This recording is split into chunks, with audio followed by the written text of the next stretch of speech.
galera, terceiro turno voltando com mais um episódio aí. Meu nome é Diego Gomes, eu sou cofundador da Rock Content. Eu sou o Mate, eu tô aqui hoje tomando uma Coca-Cola Light, sou fundador do Bivet.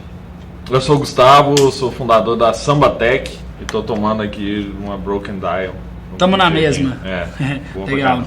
Bom, hoje nós vamos falar, puxando o gancho do episódio anterior, nós vamos falar sobre vou captar, e agora? Você decidiu que você precisa de levantar investimento, sua empresa está no momento certo, ela atende os critérios que são necessários para fazer isso, que a gente conversou no programa passado.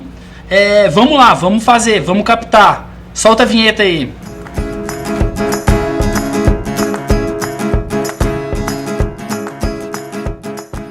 Bom, vamos captar investimento, certo? Se a sua empresa já tem o Product Market Fit, ela está num momento legal, as pessoas estão falando de você, tem alguma escassez do seu negócio, as pessoas querem colocar dinheiro, e você tem conhecimento das métricas do seu negócio, é hora de mandar ver, pau na máquina. Então a primeira dica que eu tenho para dar, como eu disse no programa anterior, eu já captei 2 rodadas de investimento, o Gustavo mais. A primeira dica que eu tenho, assim, tem um timing do seu round. Se você está captando, você fala, estou captando. Se você ainda não está captando, fala, vou começar a captar em setembro. Tem uma timeline clara para quando você for conversar com o investidor, você saber que é a hora. E tem uma data de fechamento da sua rodada. É muito importante você ter uma timeline. Falar, olha, eu comecei a minha captação em fevereiro, a rodada fecha em julho. Quem quiser entrar seria fantástico. Porque assim você consegue alinhar a expectativa sua com o investidor o mais rápido possível. Então, se você decidiu que vai captar, uma dica legal é defina seu timing, tenha seu plano de captação naquele time frame definido. Então, uma outra, eu acho isso importante porque muita gente também tá sempre captando ou nunca está captando e mas se chegar um investimento, algum investidor, eu começo a conversar e tento captar alguma coisa, né? E não é assim que funciona. E a captação por si só, para os CEOs e para os fundadores, ela exige muito, né?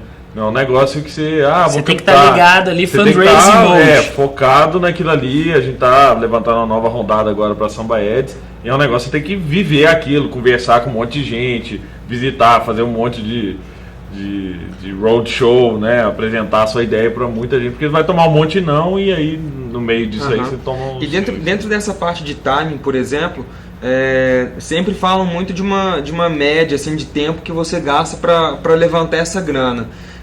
Normalmente, se vocês têm uma ideia assim, de conselho, normalmente um deal demora 3 meses, mais que 3 meses, a chance dele não vingar é muito grande, ou menos que isso normalmente não acontece, porque a galera acha que é assim, bati na porta sei lá, de qualquer fundo, entrei lá dentro e falei assim, mostra o dinheiro, o cara te deu, beleza, o cara te deu o dinheiro, já está na sua conta no dia seguinte, né? E não é assim que funciona, né? Então, a minha primeira rodada, que foi investimento anjo, foi muito rápida a negociação, 20 dias já tinha um ok, e depois disso mais 2 meses para formalizar, incorporar a papelada, mas durou 3 meses, mas era uma rodada super simples de investimento anjo.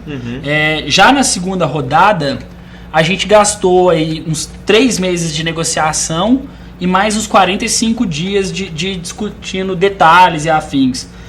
Então, assim, eu acho que 3 meses é o número mágico, uma rodada de 3 meses é uma rodada bem feita. Em alguns casos você pode demorar até 6 meses. Como é que foram suas experiências, Gustavo? Então, no caso de Samba Tech, a gente demorou 1 ano para a Samba Tech. E Samba Ads, a gente fechou tudo em 3 meses. A gente achou, foi super rápido, mas a burocracia demorou mais que isso, porque era uma spin-off, a gente tinha que tirar a Samba e tal, e tinha investidor de fora do Brasil também, tem fundos de Israel, Estados Unidos, no seu caso também tem fundos de fora, mas no nosso caso a empresa não fica fora, né, como no caso da Rock, que fica em Delaware, né? Isso. No nosso caso fica aqui no Brasil, que dificultou muito, a gente demorou, para você ter uma ideia, depois de tudo fechado, 4 meses para cair o dinheiro no banco. Com o dinheiro já tinha sido enviado 4 meses atrás, mas o Banco Central bloqueou. Então você demorou. Era o dinheiro vindo muito do lugar de fora, né? Para molhar o gramado da sua conta foram 7 meses. Sim. Então, e um outro ponto importante na hora de captar também é saber quem é a empresa de venture capital, ou quem é o investidor certo, né? Eu vejo que muitas vezes o dinheiro pesa mais na decisão, mas hoje você tem muito mais opção. Então você tem muito mais VC, tem muito mais anjo, e eu acho que a ideia lá do Smart Money, que é meio batida, ela faz sentido pra caramba. A gente captou pra Samba Ads com 5 empresas de venture capital, e a gente resolveu escolher esses 5 porque cada um adicionava valor em um ponto. Um investidor nacional conhecia muito esse mercado de mídia, um cara nos Estados Unidos que é muito do mercado de advertising lá fora, 2 caras em Israel que entendiam de vídeo e publicidade, e adtech e tal. A gente achou que essa seria uma junção que adicionaria valor para o nosso business.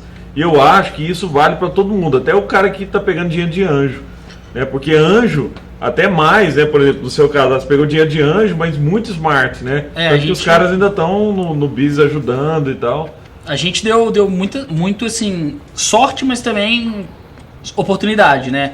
A gente teve a chance de ter 2 investidores anjo fantásticos que entendem o negócio e que ajudaram a gente a trazer 3 fundos. Os 3 entendem da nossa área, que é galera de mídia, galera de produção de conteúdo. A gente tem a iBricks, a Abril, o Digital News Ventures, que é um fundo americano que especializa em mídia.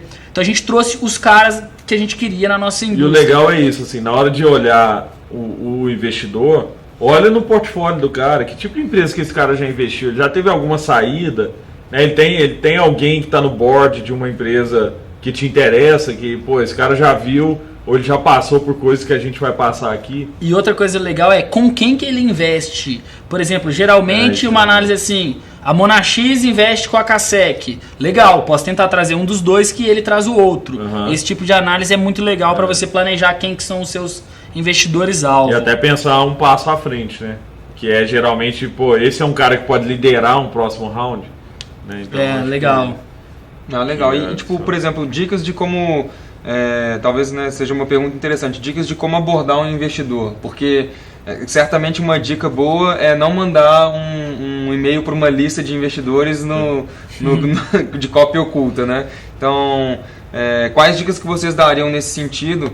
Vocês já têm alguma experiência nessa parte?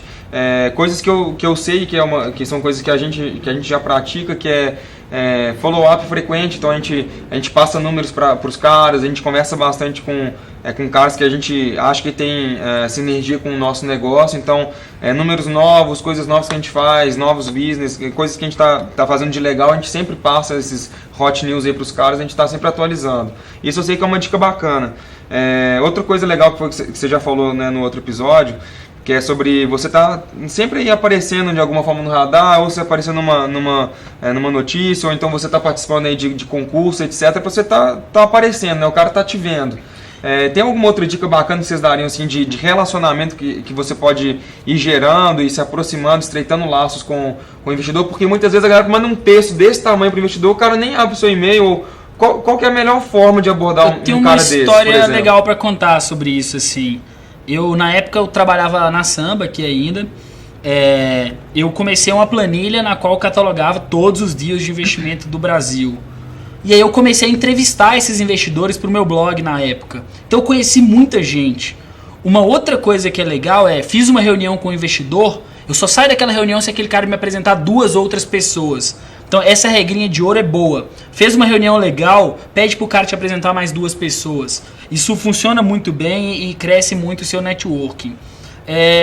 A outra coisa, quando você fala assim, estar sempre no radar, é você ligar pro cara, é você mandar um e-mail, você tá próximo. Tem um amigo que o Gustavo conhece também, que é o Drew. Esse cara ele é extremamente disciplinado com a rede dele. Todo mês ele manda um Advisors Update, que são pessoas que ele conheceu ao longo do caminho na empresa dele. Eu tive a sorte de estar nessa lista. Mensalmente ele manda um e-mail contando disciplinadamente tudo que aconteceu naquele mês. E esse cara tá lá. Eu gosto muito do post do Mark Suster do invisto em pontos, em linhas e não em pontos. Ele quer constância. Ele não vai investir 3 reuniões, fechou um deal. Ele vai querer conhecer o cara. Então eu acho que essa estratégia é muito legal. Então, eu acho que uma vez eu vi um investidor americano falando que para você chegar nele, o melhor caminho é você falar com alguém que conhece ele. Então esse é um ponto muito importante também. Melhor do que entrar no site de todos os VCs, começar a mandar seu plano de negócio, esse cara recebe 200 por mês, é realmente conhecer alguém que pode te apresentar para esse VC como uma indicação, como uma relevância. E eu acho que outra coisa, duas coisas que eu sempre falo que são importantes para uma startup, e nesse mundo, né, na hora de captar dinheiro é muito importante, é endosso e reputação. Né? As empresas têm que ter endosso, falar assim, pô, eu tenho um board legal, eu tenho gente no meu board aqui que é tal cara que já passou por isso, tal cara que tem essa experiência, então isso adiciona valor. E reputação, que é isso, eu tenho esse cliente, eu já apareci na mídia, as pessoas estão falando bem de mim e tal. E eu acho que isso agrega muito valor na hora de captar, porque a gente tem que pensar que o investidor, por mais que seja investimento de risco, ele quer reduzir ao máximo o risco dele. E ele vai tentar reduzir fazendo todas essas análises. Cara, esse cara realmente é capaz, ele está bem assessorado, ele tem clientes de peso, ele já conseguiu fazer alguma coisa, ele começou, ele já mostrou um protótipo, alguma coisa. Legal. Eu tenho certeza que no seu... Pode falar, desculpa. O Drew, no caso, né, que você estava falando, o dia que eu tive a reunião com ele trouxe um protótipo. Então é um protótipo super básico aí no começo, mas já me deu uma ideia exata do que ele está falando, né? Muito legal. Eu tenho certeza que quando você fala do endosso, etc., eu não tenho dúvida nenhuma que sua captação para o Samba Ads foi muito mais fácil do que a primeira para a Samba, ou mais ainda do que a primeira do investidor anjo. Então, né? A gente tem dois casos legais na Samba Ads. Um dos nossos investidores escreveu um artigo sobre o Brasil no TechCrunch. Eu não conhecia ele, peguei o Twitter dele num post do TechCrunch, mandei uma mensagem para ele e falei, queria falar com você investimento de um spin-off da Samba Tech. E ele tem todo interesse, recebeu a gente e foi o primeiro investidor. E um outro foi um investidor americano, que a gente mandou 12 slides, né, um deck, que é uma outra conversa que eu acho que é importante ter, que a gente mandou um pitch deck, né, que é um resumo do plano de negócios que a gente tinha. Em 12 slides, mostrando o que é a empresa, sem planilha, sem nada. E esse investidor americano falou, eu estou dentro. Legal. Então ele falou, pode contar com X mil dólares meus. E eu achei isso legal porque muitas vezes, nesse pedaço, o que a gente conseguiu criar de endosso e reputação influencia mais do que um Excel com linha esticada de falar, eu vou faturar em 5 anos 100 milhões de reais, que o cara que é experiente sabe que isso é puro chute. Né? Saquei. Agora, antes do Diego fazer uma desconstrução completa do deck, né, tô brincando, mas acho que é legal você falar isso, que você conseguiu fazer uma captação bem bacana com um deck. A gente passou um episódio, né, na primeira temporada, no ano passado, a gente passou um episódio que a gente comentou sobre alguns decks que a gente achava bacana. Então, só lembrando as dicas que a gente deu, a gente falou do Pitch Envy, que tem decks de várias startups diferentes, e a gente também falou do Best Pitch Decks, que lá você tem do Airbnb, você tem do Facebook, você tem de outros caras também, e é legal você ver como que os caras fizeram também. Para mim, por exemplo, serve bastante assim de benchmark. Como é que tudo bem que hoje pode ser, já pode estar um pouco desatualizado, mas como é que o Airbnb fez o primeiro deck, como é que o Facebook fez o primeiro deck, e ver como é que eles fizeram é legal pra gente ter uma... Enfim, tem um respaldo aí para também fazer o que a gente for fazer pra gente, né? Então, eu acho o deck ele é muito legal, mas eu tenho uma ligeira ressalva, assim. Ficar mandando deck por e-mail, apresentação por e-mail, não é uma coisa que eu curto. Eu curto conversar com o cara, apresentar 100 slides, falar, a minha empresa faz isso, ela é dessa área, ela tem esses números, essa atração. Você acha interessante? Você gosta? Ano que vem a minha projeção de faturamento é essa, minha margem é essa. Eu gosto muito de uma conversa direta. O deck é uma ferramenta que você vai dar para esse cara multiplicar isso para a equipe dele. Ele pode chamar lá para uma apresentação para mais gente. Mas a primeira conversa tem que ser, eu cheguei aqui, eu quero conversar com você. Tem que ser muito vender o seu peixe. Você tem que ser um cara mais vendedor e mais... agressivo mesmo ali, você tem que chegar e falar, eu acredito pra caramba nesse business, eu tô apostando minha vida nele, você tem que entrar nessa. Eu não quero falar de deck, eu quero conversar com você, quero trocar uma figurinha pra gente entender. Mas é legal ter endosso também, né?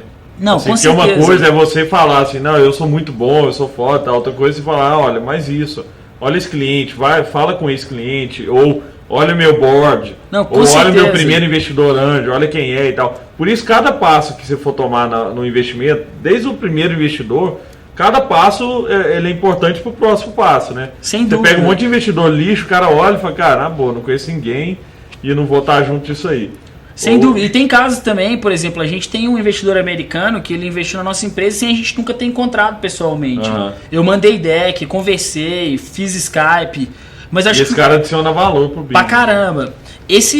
O lance é ter uma comunicação pessoal próxima, direta e cara a cara. Eu acho o primeiro contato e ir bem nessa direção é bem proveitoso pro negócio. É legal. No fim das contas, o deck ele tem a sua importância, mas o que você não pode nunca esquecer é que o deck ele não pode ser o mais importante de todos. O que vale mesmo é você ter um conteúdo relevante, ou seja, ter um time que vale, o endosso que comprova aquele negócio que você está fazendo e, obviamente, métricas, os números, né? Aqueles itens que a gente falou, né, que você falou no começo do episódio, acaba sendo aquilo que né, de mais importante que você precisa ter e que aí, se seu deck passa por essas coisas, ele é um bom deck. Se ele acabar não passando por isso, ele provavelmente não vai ser um deck tão bom assim. Com certeza. Um último tópico para a gente fechar, eu acho que é legal a gente deixar para a galera alguns materiais para estudar os termos do seu investimento. Eu conheço muita história de empreendedor que levantou dinheiro, conseguiu levantar o tão sonhado round com o valuation que ele queria, que ficou preso em alguns termos que não eram legais, ele tinha alguns contratos complicados com os investidores. Então eu queria deixar algumas dicas e materiais para quem quer se aprofundar no assunto. Tem muito conceito relativamente complexo em Venture Capital, mas é uma questão de você estudar e se preparar e também de ter um bom advogado. A minha primeira dica é um livro chamado Venture Deals. Esse livro ele é do Brad Feld, do Foundry Group. Foi a primeira leitura mais aprofundada que eu fiz sobre captação de investimento e é absurdamente fantástico. A partir dele você consegue entender todos os segredos, tipo preferência de liquidação, pro-rata rights, vários conceitos que são ligeiramente misteriosos, mas é uma questão de você estudar algumas horas, ler, reler e aprender. Então eu deixo essa recomendação que eu acho muito legal. É legal mesmo. E eu gosto da recomendação também de ter um bom advogado, que a gente já teve a experiência. Outro dia a gente estava gravando o programa, o pessoal veio aqui visitar a gente depois do programa, e você vê que sem advogado você pode cair em pequenas tricks ali no contrato que você entregou sua empresa sem saber, né? Então eu acho que, e aí uma dica que eu queria dar é o blog do AVC, que para mim é um dos melhores blogs do Fred Wilson, né, um investidor, que ele conta muito bastidor, né, desse mercado de Venture Capital, que eu acho que é... Leitura obrigatória, né? Leitura obrigatória. E é legal, ele conta coisas, histórias divertidas também, coisas que acontecem nos bastidores. Bacana. Eu tenho uma última recomendação para fechar de blog, que é o blog do Mark Suster, chama Both Sides of the Table. Ele tenta expor, ele foi empreendedor por muito tempo, ele é investidor, ele tenta colocar na mesa o ponto de vista do empreendedor e o ponto de vista do VC. Esse blog é o blog que tem um conteúdo consistentemente mais aprofundado e legal de VC que eu gosto. Hoje é o meu preferido, disparado. Acho que se você está pensando em começar a captar, a principal dica que fica é planeje, estude, se relacione e tenha um bom advogado. Acho que você resumiu bem o nosso papo. E leia o Venture Deals. Isso é obrigatório, assim. Tem mais alguma coisa, pessoal, para fechar? Conheça os VCs mesmo, que eu acho que você falou um ponto importante, estar junto dos VCs e conversar cara a cara, porque todas as conversas que eu tive com as empresas de Venture Capital aqui no Brasil e fora também, me renderam alguma coisa positiva. Por mais o cara, às vezes não é o foco de investimento dele, ou ele não tem, o fundo já fechou, não tem interesse nesse deal, mas eles sempre trazem alguma coisa que agrega valor pra gente, alguma dica. Os caras são super interessantes, esses caras geralmente já foram empreendedores e agora estão do outro lado da mesa, né? E eles trazem dicas que são valiosas pra caramba. Legal. Então é isso, gente. Vamos para as dicas? Vamos Boa. para as dicas.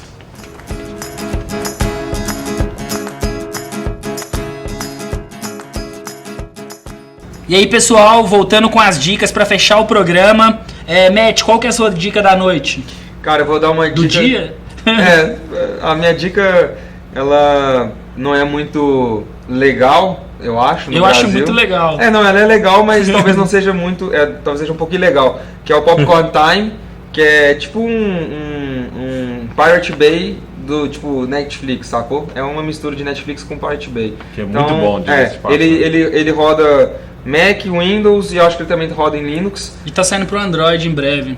E ele é bem legal porque você consegue, então, ao invés de você baixar o torrent no Mercado Negro, você só faz um buffer dele nesse aplicativo e você consegue ver filme, seriado agora também e outras coisas mais ali, como se fosse um Netflix, só que não é um Netflix. Então é bem legal, eles começaram com um time na Argentina, que depois de fazer muito barulho, sair em TechCrunch e em outros lugares também, eles ficaram preocupados com o problema de direitos autorais, etc. Só que quando foram fechar a empresa, eles disponibilizaram o código no GitHub. Você viu o boato que a galera estava sendo sequestrada? Você é doido.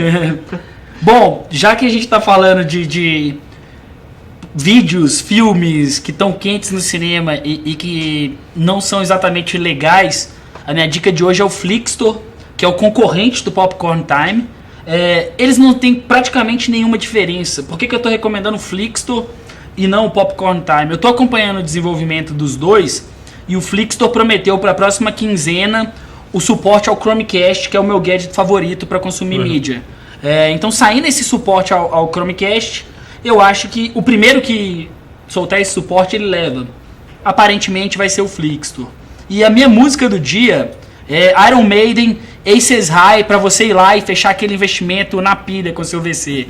E aí, Gutones, qual que é o seu? Então, só um detalhe, o Flixtor já tem para Android, né? Acabei de ver Eu não aqui sabia. na página dele. Ele tá na frente. Já tem, então é bom. Agora, um ponto negativo do Popcorn Time é que eles mudaram os botões de fechar, abrir, etc. do Mac que estavam na esquerda pra direita. Malditos do Windows. Já me confundi umas 3 vezes. Nossa, brincadeira.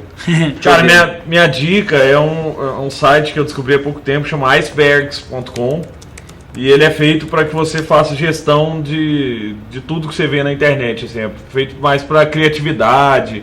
E então você vê uma imagem legal, você tem um plugin do Icebergs onde você coloca as imagens que você quer e depois ele vai gerenciando tudo para você de acordo com assuntos, de acordo com o momento que você viu cada coisa. E é legal para quem navega. Eu sei que o Diego, por exemplo, é um cara que navega com 25 abas ao mesmo tempo, lê um monte de coisa ao mesmo tempo. Você pode desde jogar textos dentro desse lugar, né, dessa nuvem, como também imagens ou, sei lá, qualquer coisa, música, vídeos. Então é tipo um pocket, só que ele organiza melhor as ideias. Eu achei legal pra caramba, tô começando a usar agora. Então ele é tipo um Delicious 2.0. Tipo isso. Isso. Você gerencia tudo que você vê na web e vai categorizando, assim, para que você possa depois ver melhor. Tô vendo o site aqui, achei bem interessante. Não, eu sou muito viciado no Pocket. Eu acho também difícil adoro eu Pocket. conseguir mudar, mas pareceu muito legal, vou testar. Eu adoro o Pocket. Eu acho que ele tem coisas que o Pocket não tem. Tipo esse negócio de arrastar só uma imagem e tal. Então dentro de um site você pega só um pedacinho daquilo. E eu vi aqui que você ainda pode colocar arquivos também, pelo que eu tô vendo aqui no tour. Você ainda pode, do seu computador, né? do seu computador você pode arrastar arquivo também, bem interessante. Legal. Bom, vamos ficando por aqui hoje, espero que vocês tenham gostado. Lembrando aí, todo mundo assinar o canal, 1000 assinantes, o Matt toma uma cerveja. Valeu, galera, até daqui a 15 dias. Tchau. Valeu, gente. Falou, pessoal, abraço. Abraço.